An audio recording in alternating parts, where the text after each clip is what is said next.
Whoa, wait a minute, didn't see you there. Hello everyone, it's BuilderBro07, and today we're going to be talking about attachments in LEGO competitions such as FLL and WRO. And today, let's stick with FLL. So first off, FLL. You have attachments and they do missions, and I'll be talking a little bit more about attachments very soon. And today, we're going to talk about FLL Game Changers more specifically. And here's the map. And some attachments are like so. Some are easy to build, and some are harder to build. And now let's head over to a website and learn more about attachments. So, there are many things about attachments, and here is the basics of building attachments for competitions such as FLL. So first off, what is an attachment?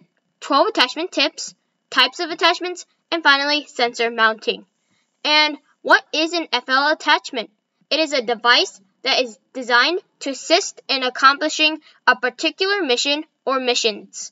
And there are multiple different types of attachments. Some are pinless, some are with pins, some are slide-on, and that is a little bit more detailed, and you'll learn more about that in the future. And mechanical attachments physically interact with something to accomplish the particular mission programmed. And sensors, which I have covered on my channel for a long time already, are devices and considered attachments. Their purpose is to provide input to the program to accomplish the particular mission programmed. And for sensors to work properly, they must be mounted correctly, which, if you're building a robot, that is one of the main things that you have to focus on when you're building a robot, to make sure that your sensors are in a good position and do not move, therefore are very stable. And now, let's go to tips. So tip 1 is consistency. And consistency is very important with your attachment. So make sure your attachment behaves the same way every single time you use it, so you don't have to change the programming once you get it down. And robots is not about luck, it's about consistency and getting it to work over and over again, which you can repeat in the competition as well.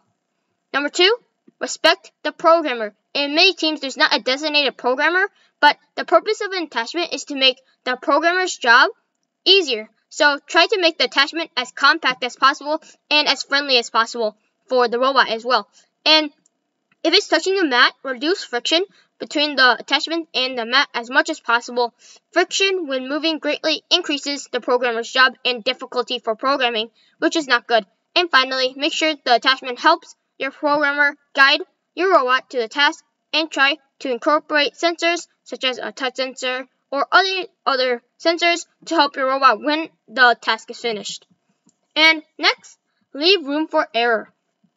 Tip 4, use the field pieces. So there are a lot of field pieces and they're always there and they don't move. So maybe use the field pieces for your attachments and take advantage of this. So maybe use a wall to align, which makes your attachment a lot friendlier.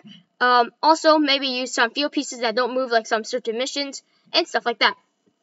Tip 5 is merge. So try to make as few attachments as possible. And if you're a beginner team, it is very easy to make a lot of attachments. And I would still recommend that for a beginner team because you're just new. But when you're getting more advanced, try to make as few attachments as possible and attachments that can do multiple missions, so you save time, because you only have 2 minutes and 30 seconds in your robot run, and you want to make that as efficient as possible for all your missions. And merge attachments if possible.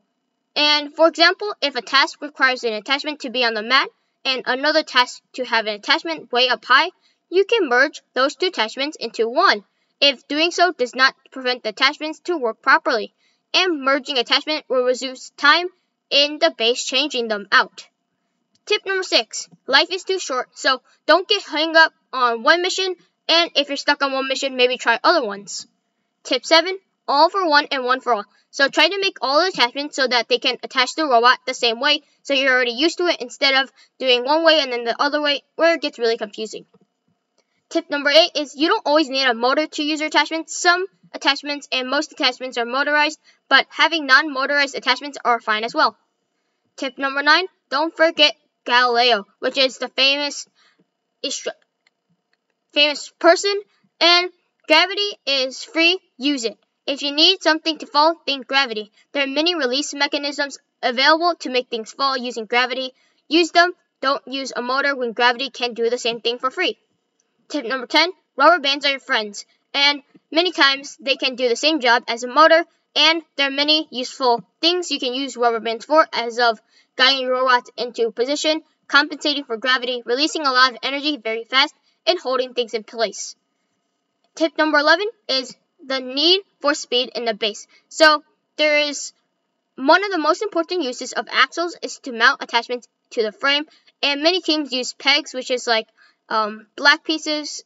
Like many teams use pegs, which is the use of axles, frictions, and gravity for putting attachments on the robot minimizes time and mistakes in base. Tip 12 is keep it simple, silly. And that's all for today. As always, I hope you enjoyed today's video. Be sure to like and subscribe if you haven't already. Check out the link in the description. It will be roboplex.org, which has all the information that you need for